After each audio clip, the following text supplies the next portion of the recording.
주님께서 여러분과 함께 루카가 전한 거룩한 복음입니다. 그때 예수님께서 눈을 들어 헌금함에 예물을 넣는 부자들을 보고 계셨다. 그러다가 어떤 빈곤한 과부가 렙돈 2닙을 거기에 넣는 것을 보시고 이르셨다. 내가 참으로 너희에게 말한다. 저 가난한 과부가 다른 모든 사람보다 더 많이 넣었다. 저들은 모두 풍족한 데에서 얼마씩을 예물로 넣었지만 저 과부는 궁핍한 가운데서 가지고 있던 생활비를 다 넣었기 때문이다. 주님의 말씀입니다.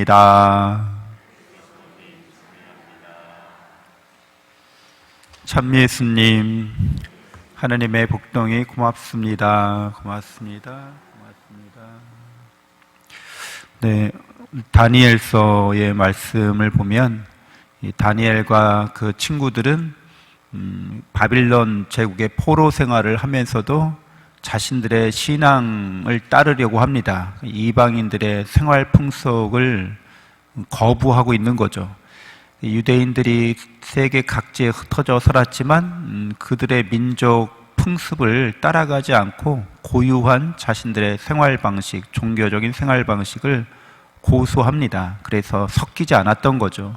자신들의 민족적인 정체성을 계속 이어갈 수가 있었습니다. 우리 그리스도인들이 세상 안에 살아가면서 세상적인 생활 방식에 많은 유혹을 받는 거죠. 나는 어떻게 세상에 살면서도 그리스도인답게 살 수 있겠는가라는 그런 질문, 그런 의문을 우리는 고민해 봐야 하는 것이죠. 세상 사람들, 현대 사회는 자본주의 사회이기 때문에 돈이 가장 우선시되는 사회이기도 합니다. 그런데 여기 친구들은 하느님을 가장 우선시하는 모습을 보여주는 거죠. 그래서 이 신하가, 왕의 신하가 내가 당신들을 잘 음식을 제공하지 않아서 잘못하면 내 목숨이 위태로울 수 있다, 이런 얘기를 합니다. 근데 이 세 친구들과 다니엘은 우리는 하느님의 눈에 잘 띄는 게 중요하다는 생각을 갖고 있었던 거죠. 그래서 우리는 살아가면서 세상과 사람들의 눈에 어떻게 보여지는가, 어떻게 평가받는가를 더 중요하게 여기지 않고 하느님께서 나를 어떻게 바라보고 계신가, 나를 사랑으로, 은총으로 바라보고 계신데 내가 그 사랑과 은총에 어떻게 열매를 맺어서 하느님께 봉헌하고 영광을 돌려드릴 수 있겠는가가 주된 관심사였던 거죠.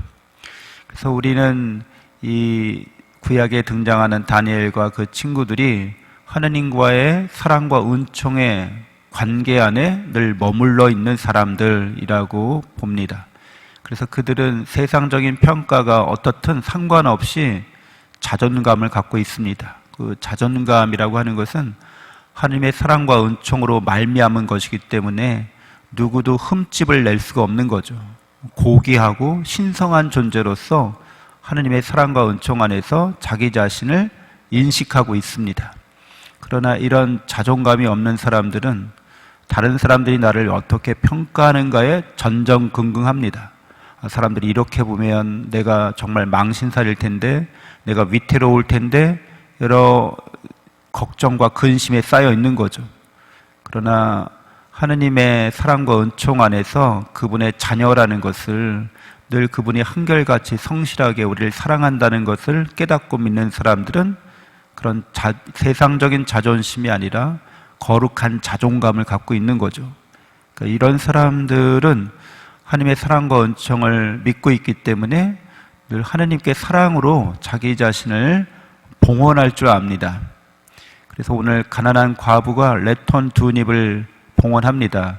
근데 예루살렘 성전에는 헌금함이 많이 있었어요. 여기저기 그 목적에 따른 헌금함을 갖추고 있었는데 가난한 과부를 위한 헌금함도 있습니다. 근데 이 가난한 과부는 그렇게 생활을 의지하고 의탁해야 될 곳이 그렇게 많지 않은 그런 상황에서도 오히려 복지의 대상, 복지 혜택의 대상임에도 불구하고 자기의 생활비를 전부 봉헌합니다.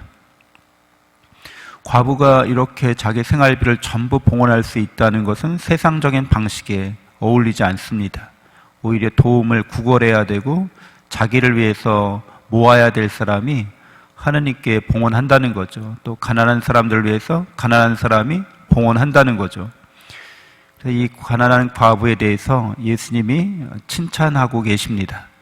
그것은 이 과부가 언제나 하나님의 사랑과 은총을 믿고 있고 그 속에서 생활하고 있기 때문에 그 가난한 과부는 언제나 하나님의 은총으로 자기 삶을 영위하고 있다는 것을 증거하고 있습니다.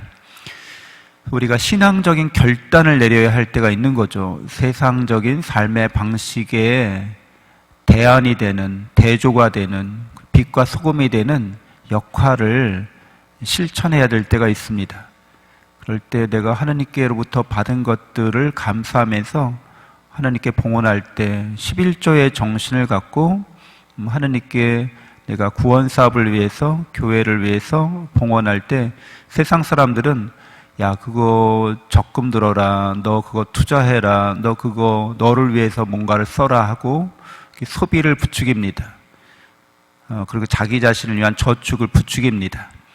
근데 이런 생활 방식이, 자본주의 생활 방식이 신앙인의 생활 방식에도 침투해 들어올 수 있습니다. 그래서 신앙인들은 무엇보다도 하나님께 먼저 봉헌합니다. 그리고 가능한 한 많은 최선을 다한 봉헌을 합니다. 정성스러운 봉헌을 합니다.